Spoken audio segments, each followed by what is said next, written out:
Hello and welcome to our capital market summary for the week of July 7th to July 12th, 2024.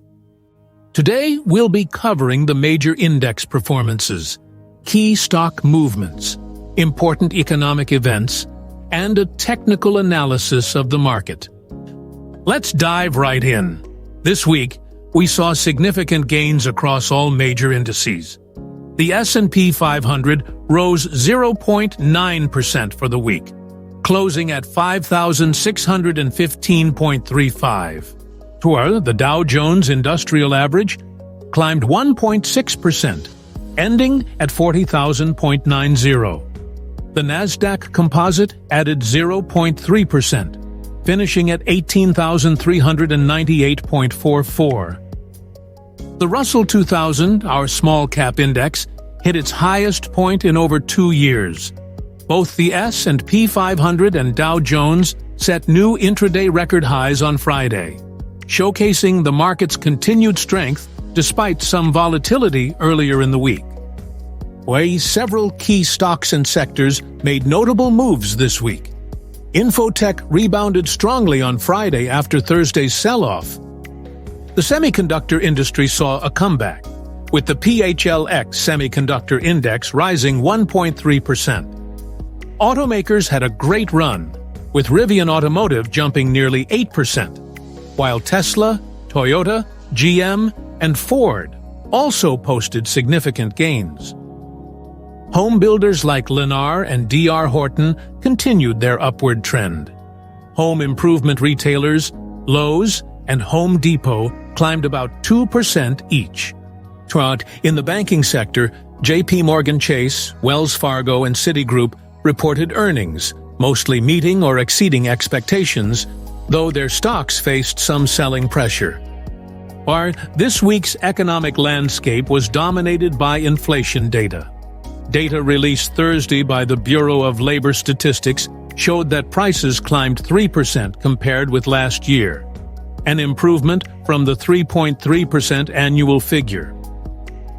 The Consumer Price Index, CPI report on Thursday was encouraging, leading to a drop in Treasury yields and boosting small caps and overlooked sectors. And I insist, Friday's Producer Price Index, PPI, came in higher than expected at 0.2% monthly growth and 2.6% annual growth. Despite the PPI numbers, the market remains optimistic about inflation cooling, with odds of a Fed rate cut in September staying above 90%. The University of Michigan's preliminary July Consumer Sentiment Index fell to 66.0, down from 68.2 in June, indicating some consumer unease. The job market remains a key focus for the Federal Reserve as they consider future interest rate policy.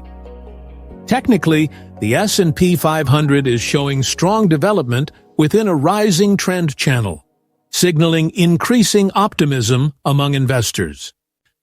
There's no immediate resistance in the price chart, suggesting potential for further gains. However, the RSI is above 70, indicating strong positive momentum, but also the possibility of overbought conditions. Looking ahead, the market seems focused on potential rate cuts, with expectations of 2 to 3 cuts by year-end.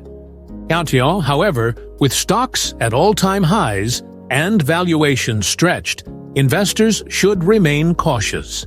The average year-end target for the S&P 500 from Strategist is about 300 points below current levels, suggesting some analysts see limited upside from here. That wraps up our capital market summary for the week. Remember, while the market is showing strength, it's always important to stay informed and manage your risk. Next week, we'll be watching earnings reports from more banks and other major companies, as well as keeping an eye on any shifts in rate cut expectations. Thanks for watching, and we'll see you next time.